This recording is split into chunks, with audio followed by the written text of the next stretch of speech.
Shalom jemaat terkasih dalam Tuhan, selamat malam. Selamat bertemu kembali dalam persekutuan doa. Kiranya kita boleh bersama-sama bersehati dalam doa. Kita sungguh-sungguh berharap pada Tuhan, menantikan kehendak Tuhan, apa yang baik daripada Tuhan dalam kehidupan kita, maupun di dalam pelayanan kita, maupun bagi bangsa dan negara kita. Mari kita masuk dalam doa sebelum kita lebih dalam lagi boleh memuji Tuhan, menyembah Dia. Kami bersyukur ya Tuhan, malam hari ini bersama-sama Tuhan kami boleh menikmati waktu yang tenang bersama dengan Engkau untuk berdoa, untuk merenungkan firman-Mu. Tuhan, siapkan setiap kami untuk datang kepada Engkau dengan hati yang tulus, hati yang sungguh. Kami mencari apa yang menjadi isi hati Tuhan, apa yang menjadi kehendak Tuhan di dalam hidup kami. Terima kasih ya Allah, sungguh kami bersyukur untuk kehidupan yang Tuhan berikan bagi kami, untuk keluarga rohani yang ada di tengah-tengah kami, untuk saudara seiman yang ada di sekeliling kami. Terima kasih Bapa, kami sungguh bersyukur pada Engkau. Demi nama Yesus Kristus kami berdoa, amin. Mari kita naikkan syukur pada Tuhan. Katakan, Bapa, Engkau sungguh baik.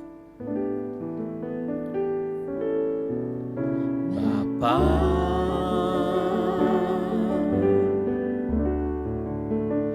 Engkau sungguh baik, kasih-Mu melimpah di hidupku. Sama-sama katakan, Bapa, aku berterima kasih. Bapa,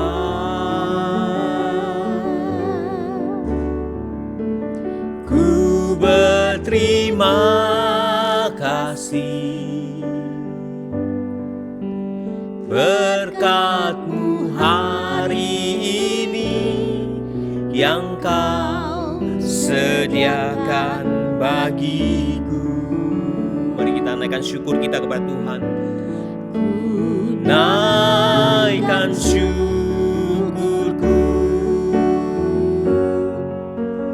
buat hari yang Kau beri, tak habis-habisnya kasih dan rahmat-Mu,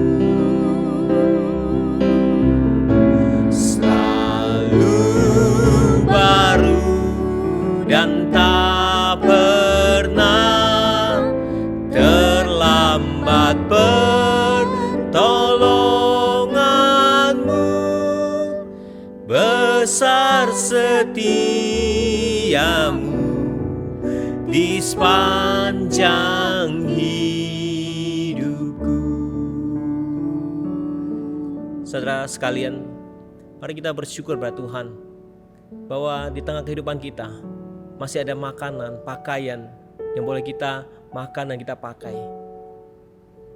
Bila kita mengingat ada orang-orang di luar sana yang susah sekali untuk dapat makan dan minum. Sebab itu kita melihat bahwa di dalam Tuhan, pemeliharaan Tuhan sempurna bagi kita. Mari kita naikkan syukur kepada Dia, besar setianya dalam kehidupan kita. Mari sama-sama katakan, ku naikkan syukurku, naikkan syukurku buat hari yang Kau beri, tak habis-habis kasih dan rahmat Tuhan, habis-habisnya kasih dan rahmat-Mu,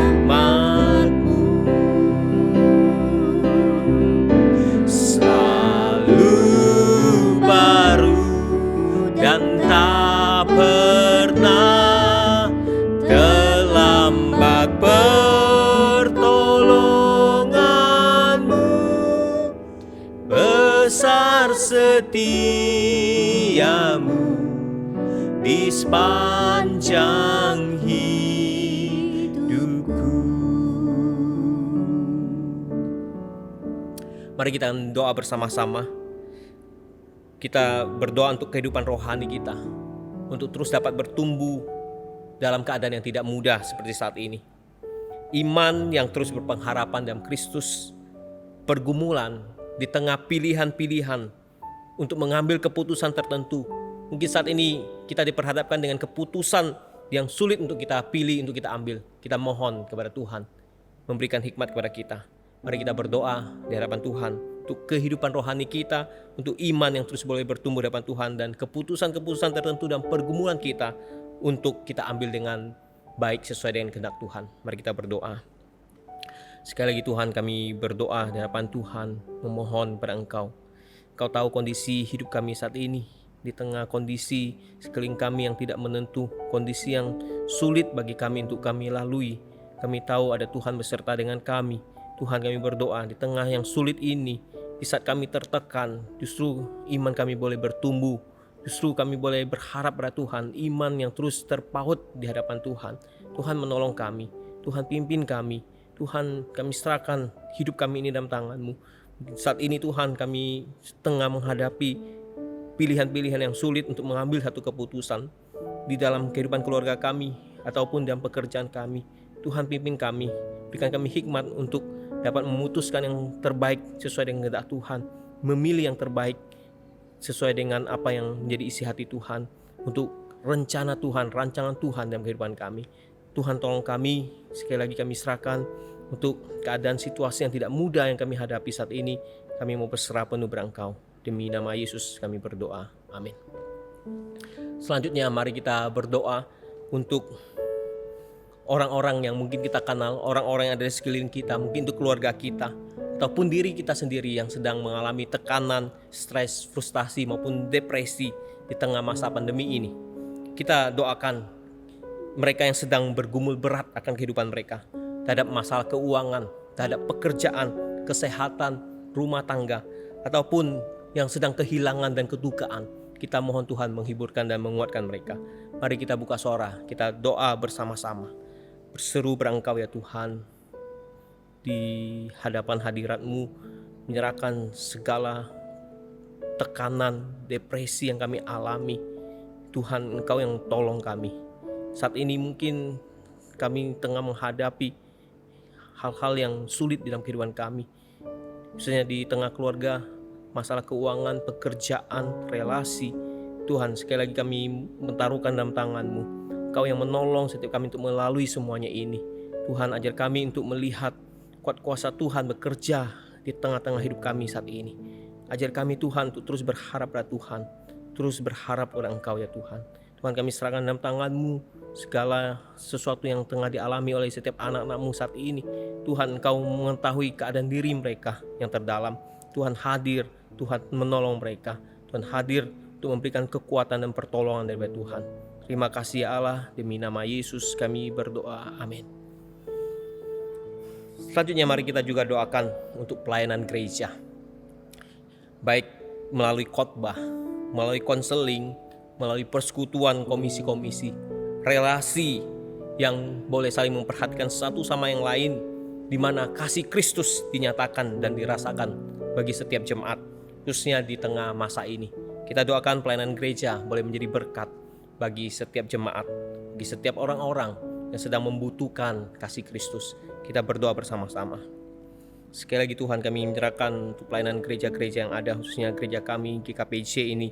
Tuhan, bagaimana kami juga boleh melayani setiap jemaat melalui khotbah, melalui konseling, melalui persekutuan, melalui relasi yang ada. Kami boleh saling memperhatikan satu sama yang lainnya. Tengah kondisi kehidupan kami di masa pandemi ini Tuhan, biarlah gereja boleh menjadi berkat di tengah-tengah kehidupan jemaat yang ada.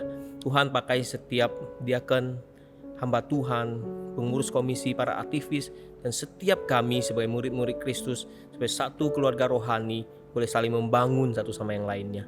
Kami menyerahkan dalam tangan-Mu Tuhan, di tengah kehidupan kami saat ini. Kami serahkan, biarlah kasih Kristus semakin dinyatakan, kasih Kristus semakin dirasakan oleh setiap kami. Oleh karena kasih Kristuslah kami boleh saling mengasihi satu sama yang lain, memperhatikan, mendoakan satu sama yang lain. Pakailah gereja ini Tuhan untuk menjadi saluran berkat-Mu di tengah-tengah kehidupan jemaat. Terima kasih Bapa, demi nama Yesus Kristus kami berdoa. Amin. Pujian yang akan kita nyanyikan ini dikutip dari Mazmur. bahwa lebih daripada segalanya kita mau berharap pada Tuhan. Lebih dari para penjaga mengharap fajar pagi. Pujian lekat dalam hatimu.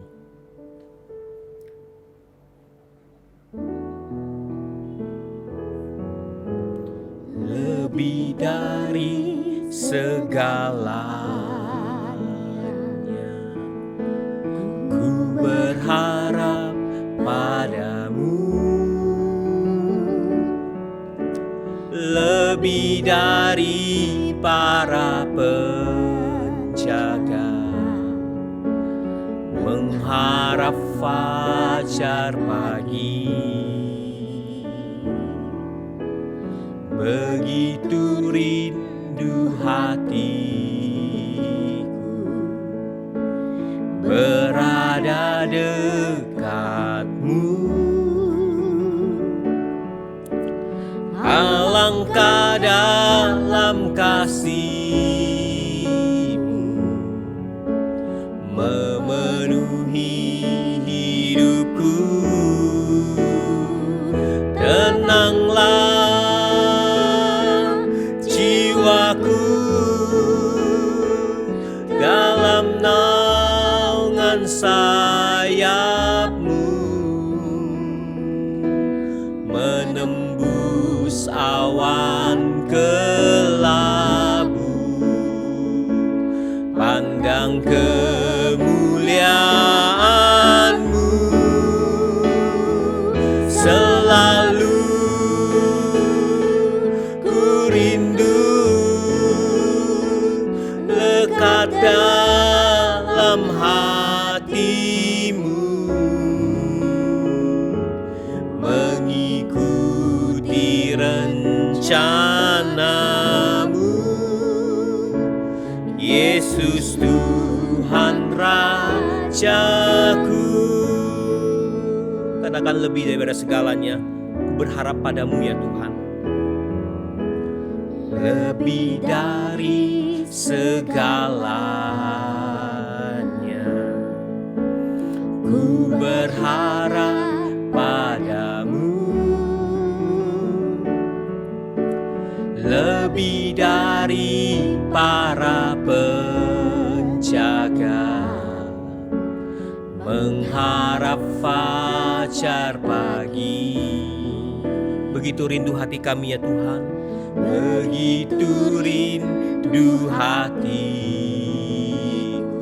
berada dekat-Mu, berada dekat-Mu. Alangkah dalam kasih-Mu Tuhan, langkah dalam kasih-Mu memenuhi hidup kami, memenuhi hidupku. Tenanglah jiwaku dalam naungan sayap-Mu, menembus awan kelabu,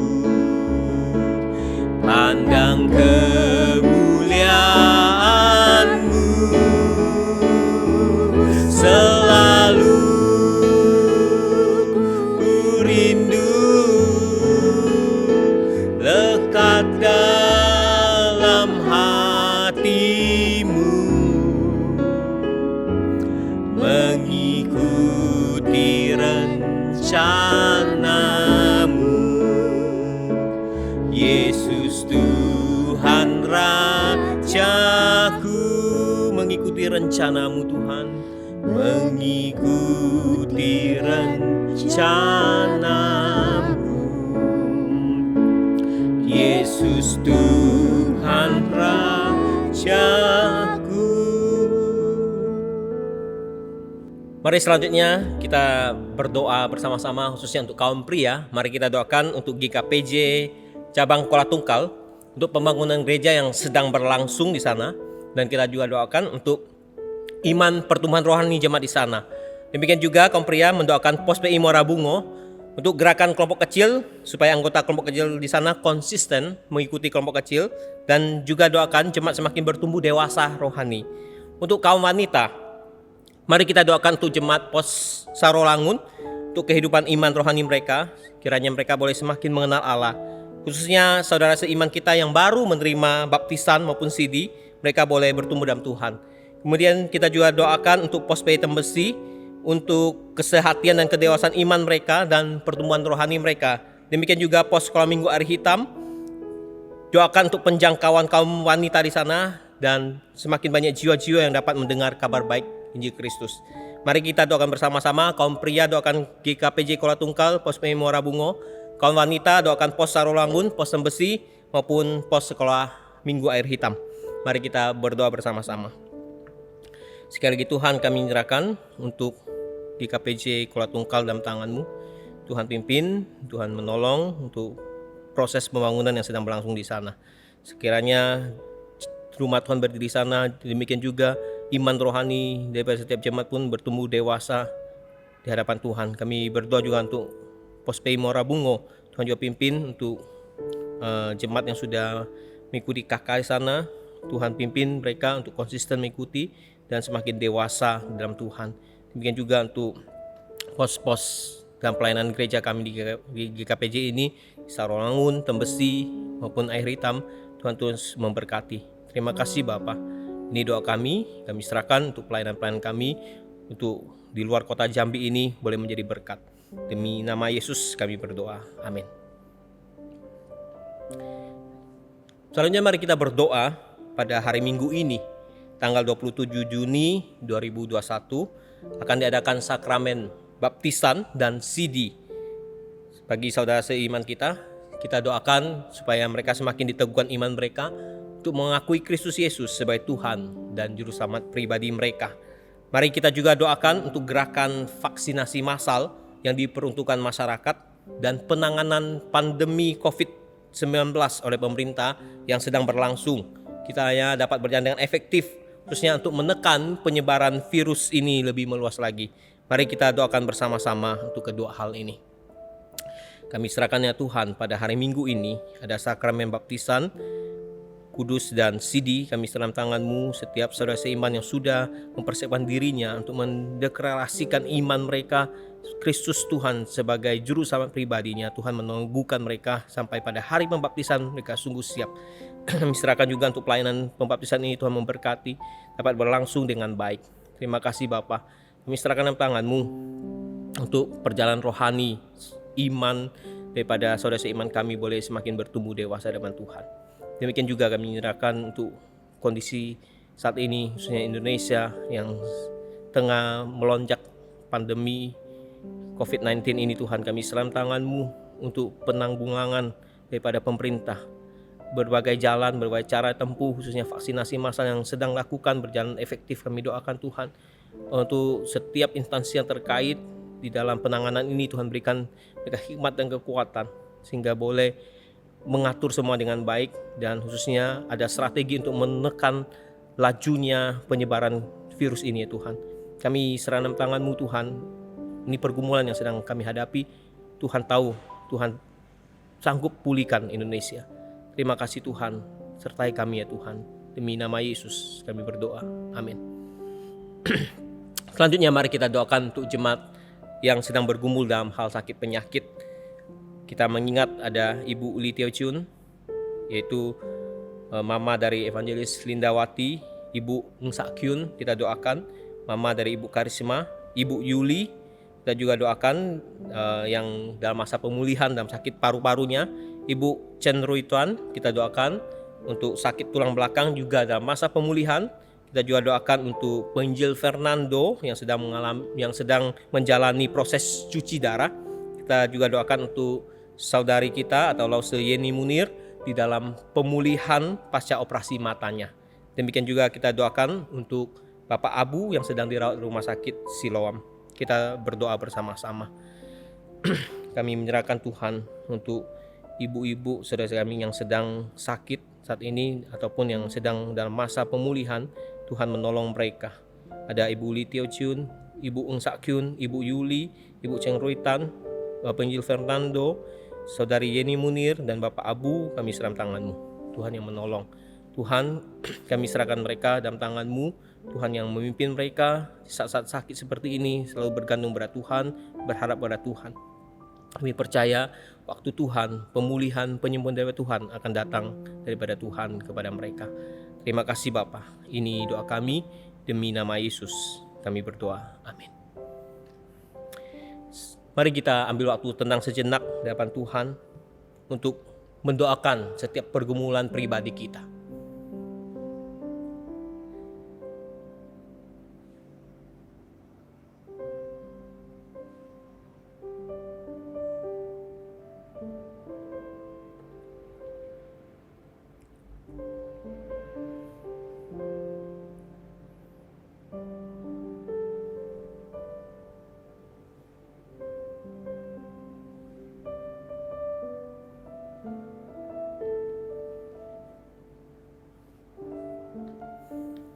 Kita percaya pertolongan kita di tempat maha tinggi akan datang kepada kita. Mari kita menyanyikan pujian ini dengan sayap-Mu.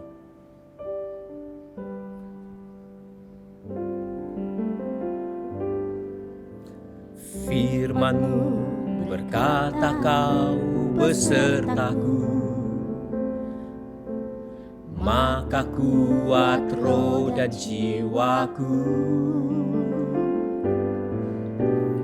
Tangan-Mu Tuhan selalu ku nantikan, di setiap langkah ku percaya, dengan sayap-Mu ku akan terbang tinggi di tengah badai hidup. Ku tak menyerah, Kau kekuatan dan perlindungan bagiku, pertolonganku di tempat maha tinggi. Ku mengangkat tanganku, aku berserah, Kau ku nantikan, Kau yang ku sembah, Yesusku. Katakan pertolonganku, pertolonganku di tempat maha tinggi. Ku mengangkat tanganku, aku berserah, Kau ku nantikan, Kau yang ku sembah, Yesusku, Rajaku. Mari kita dengan setia menantikan pertolongan dari Tuhan, pertolongan dari tempat maha tinggi untuk menolong kita, untuk menjawab segala doa-doa kita. Waktu selanjutnya mari kita persiapkan diri kita untuk mendengarkan renungan firman Tuhan yang akan disampaikan oleh Pendeta John Parengkuang. Puji Tuhan saudara, hari ini Tuhan sekali lagi memberikan kesempatan kepada kita semua untuk mengikuti persekutuan doa. Dan secara khusus saat ini kita akan membaca dan merenungkan firman Allah. Saya ingin mengajak kepada saudara untuk membuka Alkitab saudara dari Matius pasal yang ke-24 ayat yang ke-32 hingga 35. Demikian bunyi firman Allah, tariklah pelajaran dari perumpamaan tentang pohon ara. Apabila ranting-rantingnya melembut dan mulai bertunas, kamu tahu bahwa musim panas sudah dekat. Demikian juga, jika kamu melihat semuanya ini, ketahuilah bahwa waktunya sudah dekat, sudah di ambang pintu. Aku berkata kepadamu, sesungguhnya angkatan ini tidak akan berlalu sebelum semuanya ini terjadi. Langit dan bumi akan berlalu, tetapi perkataanku tidak akan berlalu. Saudara yang saya kasih dalam Tuhan Yesus, hari ini kita akan belajar tentang perumpamaan. Dan secara khusus perumpamaan tentang pohon ara. Perumpamaan tentang pohon ara ini bukan hanya dicatat di dalam Matius pasal 24 ayat yang ke-32 hingga 35, tetapi juga di dalam Markus pasal 13 dan juga Lukas pasal 21. Ada 3 bagian Alkitab yang menceritakan, yang memberikan kita pelajaran tentang pohon ara ini. Saudara yang saya kasih dalam Tuhan Yesus, walaupun perikop ini sangat pendek saudara, ayat Alkitabnya tidak banyak. Matius 24 hanya 4 ayat, Markus pasal 13 hanya 4 ayat, dan Lukas pasal 21 hanya 5 ayat. Tetapi saudara, begitu dalam kebenaran yang dicatat di bagian ini tentang perumpamaan pohon ara ini. Saya tidak tahu bagaimana gambaran saudara ketika mendengarkan pembacaan firman Allah ini, ketika saudara membaca tentang kisah, tentang cerita pohon ara di dalam Matius 24, 32 hingga 35. Tetapi ketika kita mempelajarinya lebih dalam saudara, maka saudara akan menemukan bahwa perumpamaan ini, perumpamaan tentang pohon ara adalah gambaran masa depan yang sangat mengerikan. Inilah bagi banyak penafsir Alkitab berbicara tentang masa depan. Masa depan yang bagaimana saudara? Masa depan yang sangat mengerikan. Kalau saudara membaca di dalam Matius 24 ayat yang ke-15 hingga 29. Di sana memberitahukan kepada kita tentang tanda-tanda peristiwa tentang kesusahan besar. Kesusahan yang luar biasa besar itu saudara. Ia akan dialami oleh setiap anak-anak Allah saudara. Dan ini menceritakan juga tentang tanda-tanda zaman. Tentang nubuatan yang pasti akan terjadi. Sekali lagi saudara, ayat-ayat ini memberitahukan kepada kita apa yang harus kita lakukan sehubungan dengan khotbah nubuatan. Khotbah tentang zaman akhir ini. Khotbah tentang masa yang akan datang saudara. Kita perlu belajar. Belajar apa saudara? Belajar untuk menunggu datangnya masa itu. Dan masa itu pasti akan datang saudara. Oleh sebab itu Tuhan Yesus meminta kepada murid-muridnya untuk terus-menerus mengamati tanda-tanda akhir zaman itu. Seperti mereka bisa memprediksikan bahwa ketika musim panas akan terjadi jika pohon ara itu mulai bertunas. Saudara yang saya kasih dalam Tuhan Yesus, pengajaran tentang pohon ara adalah pengajaran tentang eskatologis. Percakapan eskatologis, khotbah tentang eskatologis saudara. Peristiwa yang akan terjadi dan pasti akan terjadi yang sangat mengerikan. Oleh sebab itu saya ingin mengajak kepada saudara, bukannya membaca dari Matius 24 ayat yang ke-32 sampai 35. Tetapi saudara membaca seluruh pasal ini, Matius 24 dan juga Matius pasal 25. Secara lengkap saudara baca. Tetapi paling tidak saudara bisa baca Matius 24 ayat yang ke-15 sampai 29. Berbicara tentang kesengsaraan besar itu. Apa yang terjadi di masa itu saudara? Sekali lagi, peristiwa yang sangat mengerikan. Di dalam ayat yang ke-21 dari Matius 24 berbunyi demikian. Saya akan bacakan untuk saudara. Sebab pada masa itu akan terjadi siksaan yang dahsyat seperti yang belum pernah terjadi sejak awal dunia sampai sekarang dan yang tidak akan terjadi lagi. Sekali lagi saudara, begitu banyak penafsir, apakah dia Matthew Henry atau Simon Christmaker, mereka semua mengakui perikop yang sangat singkat ini, hanya 4 ayat, hanya 5 ayat tentang pohon ara, berbicara tentang eskatologis, berbicara tentang masa-masa yang akan datang, yang pasti akan terjadi. Dan bagaimana seharusnya sikap kita terhadap peristiwa ini saudara. Saudara yang saya kasih dalam Tuhan Yesus, saya tidak tahu bagaimana sikap saudara, pandangan saudara, keadaan saudara ketika mendengarkan tentang pengajaran atau percakapan eskatologis. Begitu banyak orang yang acuh tak acuh, alergi, tabu, mengabaikan pengajaran eskatologis ini. yang sebenarnya sangat penting untuk kita ketahui dengan benar, saudara. Banyak orang tidak paham tentang eskatologis. Bukannya tidak paham, saudara, tetapi salah paham. Sehingga membuat begitu banyak paham-paham yang salah tentang eskatologis ini. Peristiwa perumpamaan pohon ara ini sekali lagi mengingatkan saudara dan saya tentang pengajaran doktrin eskatologis, tentang masa yang akan datang, tentang tanda-tanda peristiwa-peristiwa yang akan terjadi nanti, saudara.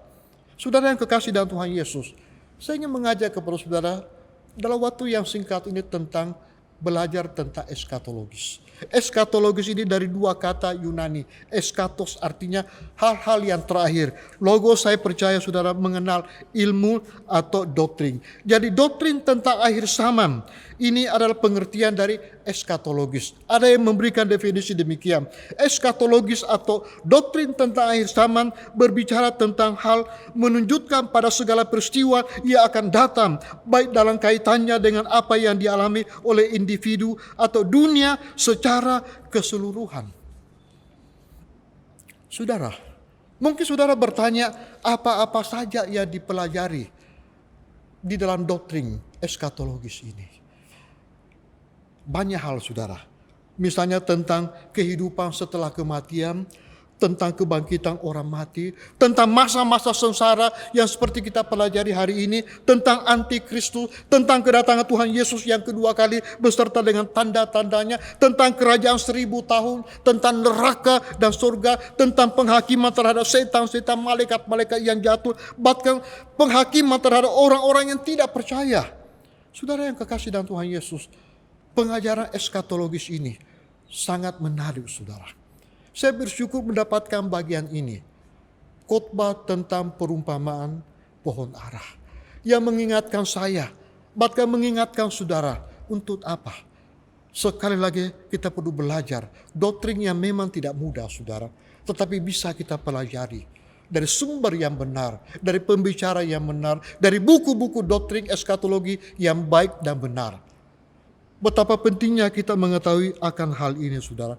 Tetapi tidak boleh kita sangkali sebagaimana yang saya katakan tadi, begitu banyak orang yang mengabaikan doktrin ini, percakapan eskatologis ini, atau khotbah tentang eskatologis ini, tentang akhir zaman, saudara, beserta dengan tanda-tandanya. Mengapa, saudara? Karena berkembangnya rasionalisme. Bukannya itu, tapi seringkali banyak orang berkata bahwa eskatologis hanya berbicara soal takyul. Bahkan juga ada yang mengatakan bahwa ini terpengaruh dengan pandangan optimisme. Karena perkembangan pandangan optimisme yang begitu berkembang pesat, sehingga mengabaikan tentang masalah eskatologis. Seorang yang bernama Karl Marx pernah berkata demikian, bahwa ini hanya penghiburan bagi mereka yang tertindas dengan menjanjikan kebahagiaan setelah kematian. Jelas ini pandangan yang salah, saudara.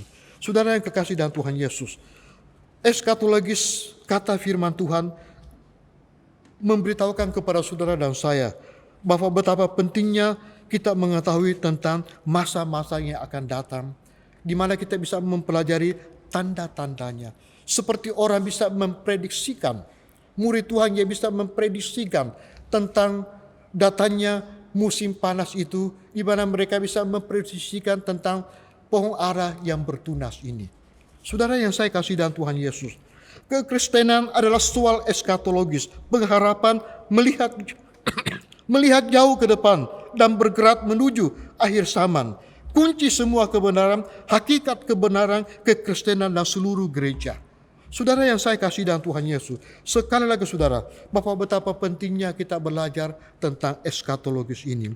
Hanya kekristenan sajalah yang mempunyai doktrin pengajaran yang sangat jelas mengenai akhir zaman. Karena itu eskatologis juga disebutkan sebagai mahkota dan batu kunci dalam teologi dogmatika. Tetapi kita juga perlu berhati-hati, saudara, bahwa begitu banyak orang kena begitu bersemangat membicarakan tentang tanda-tanda akhir zaman, tentang eskatologi, tentang masa-masa kesengsaraan, masa-masa sulit itu, beserta dengan tanda-tandanya, saudara. Sehingga banyak tafsiran, banyak pengajaran yang salah. Oleh sebab itu, melalui kesempatan ini, Saya memang mendorong saudara untuk belajar tentang doktrin ini. Tetapi kita perlu sekali lagi berhati-hati. Puji Tuhan saudara, di masa pandemi ini ada beberapa sekolah teologi yang sangat injilis saudara, yang membuka kesempatan kepada setiap anak-anak Allah untuk mengikuti seminar-seminar saudara, secara online, secara live streaming. Berbicara soal apa? Berbicara tentang eskatologi. Berbicara tentang tanda-tanda zaman. Berbicara tentang nubuatan-nubuatan saudara. Saya mengajak saudara untuk mencari informasi ini. Untuk belajar tentang hal yang sangat penting ini. Saudara yang kekasih dalam Tuhan Yesus, timbul pertanyaan, untuk apa saya mempelajari hal ini? Oleh sebab itu saya ingin berkata juga kepada saudara, bahwa kita perlu tahu apa kepentingannya kita belajar doktrin ini. Memberikan apa untuk kita saudara? Begitu banyak gereja tertentu, pengkhotbah-pengkhotbah tertentu mengajarkan tentang tanda-tanda akhir zaman, tentang masa-masa kesengsaraan besar itu, tentang nubuatan-nubuatan. Tetapi seringkali mereka tidak menjelaskan untuk apa mereka menyampaikan itu. Bukan untuk menakut-nakuti orang Kristen, bukan untuk membuat orang Kristen menjadi pesimis, putus asa, kehilangan pengharapan. Tidak saudara. Tetapi banyak hal yang sebenarnya menjadi berkat bagi kita ketika kita belajar tentang eskatologis ini, tentang tanda-tanda akhir zaman, tentang nubuatan-nubuatan. Sekali lagi saudara, melalui perumpamaan pohon ara ini mengingatkan saudara dan saya untuk lebih-lebih belajar tentang doktrin eskatologis ini. Doktrin ini memberikan apa untuk kita saudara? Apa manfaatnya untuk kita? Yang pertama, ketika kita belajar tentang doktrin eskatologis, tentang akhir zaman saudara, tentang tanda-tanda akhir zaman itu, yang pertama akan memberikan kita sukacita. Memberikan kita sukacita di masa penderitaan. Oleh sebab itu sangat salah jika ada paham yang seringkali kita dengarkan, bahwa bicara tentang eskatologi, bicara tentang hal-hal yang menakutkan, membuat manusia putus asa, kehilangan pengharapan. Tidak saudara. Pelajaran tentang eskatologi tidak membuat kita pesimis saudara, tetapi memberikan kita sukacita saudara di tengah-tengah penderitaan yang kita alami. Saya masih ingat saudara, ketika saya kuliah S2 di jurusan konseling, saya sangat tertarik dengan doktrin eskatologis ini, sehingga saya khusus mengambil mata pelajaran ini, yang walaupun mata pelajaran ini tidak wajib bagi mahasiswa jurusan konseling. Tetapi saya tertarik saudara, ketika saya belajar, mata saya terbuka, pikiran saya terbuka, hingga saat ini saudara, bahwa betapa pentingnya kita orang Kristen, murid Tuhan, harus belajar tentang doktrin ini. Bukan untuk membuat kita takut, putus asa, tetapi memberikan kita sukacita. Sukacita di masa penderitaan itu. Bukan hanya itu saudara, tetapi doktrin eskatologis ini memberikan kita motivasi, dorongan yang besar. Untuk apa? Hidup lebih baik, lebih benar, dan hidup suci. Ketika saudara belajar tentang tanda-tanda akhir zaman, bicara tentang kesengsaraan akhir zaman, kesengsaraan yang besar itu, yang dicatat di dalam Matius 24, Matius 25, maka itu akan membuat kita seharusnya lebih hidup baik, lebih hidup benar, dan lebih hidup suci saudara. Dan bukan hanya itu saudara, melalui pelajaran ini juga memberikan kita apa? Keinginan untuk mendekatkan diri kita kepada Tuhan lebih serius lagi, lebih benar lagi, khususnya untuk penyembahan kita. Saudara bisa melakukan hal ini, mempraktekkan hal ini, belajar doktrin eskatologis, belajar tentang tanda-tanda akhir zaman, belajar tentang nubuatan-nubuatan. Tetapi saudara, harus di tempat yang tepat, pada orang yang tepat, buku yang tepat saudara. Ya sebagaimana saya katakan, di masa pandemi ini ada beberapa sekolah teologi ya saudara, memberikan acara seminar secara online tentang akhir zaman, tentang pelajaran eskatologis. Pelajaran ini saudara, bukannya membuat kita ingin lebih mendekatkan diri kita kepada Tuhan, tetapi juga membuat kita merindukan kedatangan Tuhan Yesus yang kedua kali, Kapan datangnya tidak ada seorang pun yang tahu. Saudara dan saya tidak ada yang tahu. Tetapi paling tidak ada kerinduan kedatangan Tuhan. Dan bukan hanya itu saudara. Sebenarnya ketika kita belajar tentang nubuatan-nubuatan, tentang tanda-tanda akhir zaman, tentang eskatologis ini, membuat kita seharusnya lebih tekun, lebih rajin, lebih setia melayani Tuhan. Itu akan memotivasi kita, mendorong kita lebih giat melayani Dia, lebih semangat melayani Dia. Saya mengenal seorang notaris, saudara. Dia pernah berkata kepada saya demikian, layanilah Tuhan, seolah-olah hari ini adalah hari terakhir di mana engkau melayani. Saudara, kita tidak tahu kapan kita dipanggil oleh Tuhan. Mungkin saudara dan saya tidak akan pernah melihat peristiwa-peristiwa yang saya katakan tadi, yang dicatat di dalam Alkitab. Tetapi paling tidak saudara, itu membuat kita lebih setia melayani Dia. Dan bukan hanya itu saudara, tetapi kita juga melalui hal ini kita bisa berjaga-jaga dan sabar menunggu. Ada ayat Alkitab di dalam Yakobus pasal 5, ayat yang ke-7 hingga ke-8 berbunyi demikian. Saya akan bacakan untuk saudara. Yakobus berkata demikian. Karena itu saudara-saudara, bersabarlah sampai kepada kedatangan Tuhan sesungguhnya. Petani menantikan hasil yang berharga dari tanahnya, dan ia sabar sampai telah turun hujan musim gugur dan musim semi. Kamu juga harus bersabar dan harus meneguhkan hatimu, karena kedatangan Tuhan sudah dekat. Sekali lagi saudara, kita tidak tahu kapan kedatangan Tuhan yang kedua kalinya. Tetapi yang Tuhan ingin kita lakukan adalah apa? Bersabar menantikannya. Saudara yang kekasih dalam Tuhan Yesus, oleh sebab itu, jika kita meremehkan tentang doktrin eskatologis, jika kita mengabaikan tentang tanda-tanda zaman itu, tentang peristiwa-peristiwa yang akan terjadi, tentang doktrin eskatologis ini, maka kita akan kehilangan keuntungan-keuntungan yang sebagaimana saya katakan tadi, saudara. Kembali ke pohon ara. Kisah pohon ara di dalam Matius 24, 32 sampai 35. Hanya 4 ayat saudara. Tapi sekali lagi, ayat-ayat ini mengingatkan saya, mengingatkan saudara untuk lebih belajar tentang tanda-tanda akhir zaman. Masa-masa kesengsaraan besar itu dengan benar saudara. Sekali lagi dengan benar kita mempelajari hari ini. Matius 24 ayat yang ke-32 berbicara tentang pohon ara. Pohon ara yang mulai bertunas. Itu kata firman Tuhan menunjukkan kepada peristiwa-peristiwa yang terjadi selama masa kesengsaraan besar itu. Apa masa kesengsaraan besar itu? Saudara bisa baca di dalam Matius 24 ayat yang ke-15 hingga 29. Di sana menceritakan tentang kesengsaraan besar yang akan terjadi. Saudara yang kekasih dalam Tuhan, bukan hanya itu saudara. Matius 25 ayat yang ke-33 juga berkata, ada kalimat melihat semuanya ini. Apa pengertian melihat semuanya ini saudara? Kata-kata ini menunjuk kepada semua tanda-tanda yang akan terjadi selama masa kesengsaraan besar itu. Sekali lagi, Matius 24, 15 sampai 29. Dan bukan hanya itu saudara, ayat yang ke-34 juga ada kalimat, ada kata angkatan ini. Yang dimaksud dengan angkatan ini adalah angkatan yang mulai menyaksikan peningkatan tanda-tanda zaman yang umum ini.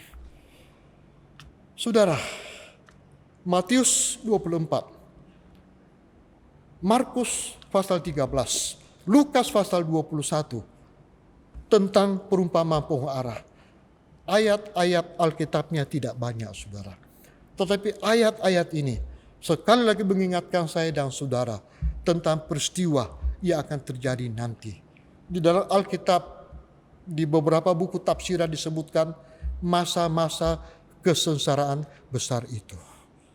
Saya mengharapkan ketika saudara membaca perikop ini, membaca Matius 24, 32 hingga 35, dan juga secara khusus Markus 13, Lukas 21 berbicara tentang pohon ara, maka itu akan membuat saudara dan saya lebih giat mau belajar dengan cara yang benar doktrin eskatologis.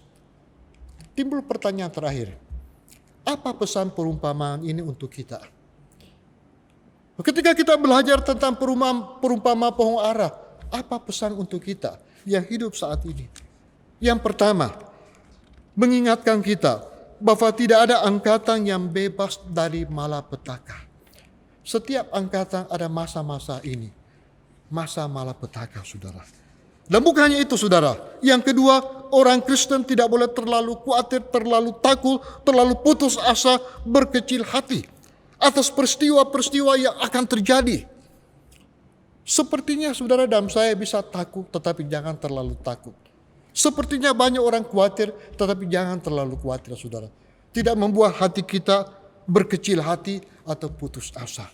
Apapun peristiwa yang akan terjadi itu, yang dicatat di dalam Alkitab, yang akan terjadi. Yang mungkin bagi banyak orang, atau mungkin saudara, sesuatu yang menakutkan, malapetaka. Bahkan penasihat Alkitab yang bernama Matthew Henry berkata, peristiwa masa depan yang sangat mengerikan. Tetapi dia juga memberikan kepada kita pelajaran bahwa jangan takut, jangan khawatir, jangan putus asa. Kita bisa bertahan. Saudara yang kekasih dalam Tuhan Yesus, apa pesan dari perumpamaan pohon ara ini? Matius 24, 32-35. Kita harus tetap belajar merenungkan firman Tuhan, termasuk tanda-tanda zaman itu.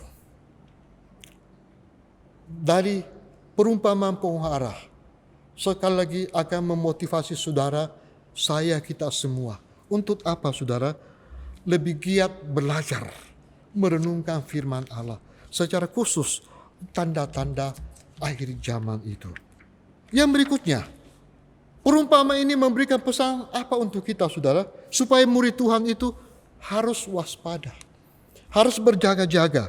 Dan bukan hanya itu, saudara, tetapi kita sebagai murid Tuhan juga harus bersabar dalam penderitaan, punya pengharapan, dan juga tetap percaya di masa-masa yang sulit itu. Dan pada akhirnya, saudara, bertahan sampai akhir. Saya ingin membaca sebuah bagian Alkitab, saudara, 2 ayat dari Roma pasal 8, ayat yang ke-18 sampai 19 berbunyi demikian. Sebab aku yakin bahwa penderitaan zaman sekarang ini tidak dapat dibandingkan dengan kemuliaan yang akan dinyatakan kepada kita. Sebab dengan sangat rindu seluruh makhluk menantikan saat anak-anak Allah dinyatakan. Saudara yang kekasih dalam Tuhan Yesus, Allah ingin saudara dan saya, kita bersabar menanti peristiwa itu. Saudara yang kekasih dalam Tuhan Yesus, Pendeta Billy Graham pernah berkata demikian, saudara. Anda semakin dekat dengan Batra Nuh. Dan dia berkata, apakah Anda ada di dalamnya? Hari-hari Nuh akan segera kita alami. Apakah kita siap mengalaminya, saudara? Beliau juga berkata demikian, peristiwa sehari-hari dan nubuatan Alkitab mulai bertemu. Kitab suci mengatakan kepada kita untuk mempelajari tanda-tanda zaman. Dan beliau juga berkata, ada banyak tanda di seluruh kitab suci, sebagaimana firman-Nya itu sendiri. Saudara yang kekasih dalam Tuhan Yesus, Allah ingin supaya saudara dan saya melalui perumpamaan pohon ara yang memang tidak mudah untuk kita pelajari, saudara. Kalau hanya sebatas kita membaca begitu saja, membaca dengan melewati begitu saja, tanpa menggali, tanpa belajar lebih dalam, saudara mungkin sulit mengerti apa isi daripada perumpamaan pohon ara ini. Dan apa pesan perumpamaan pohon ara ini untuk kita yang hidup di masa, di saat ini. Tuhan memberkati saudara. Amin. Mari kita berdoa, saudara.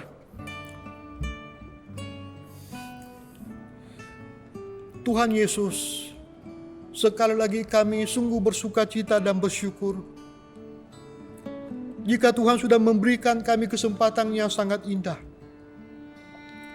untuk merenungkan kebenaran ini tentang perumpamaan pohon ara.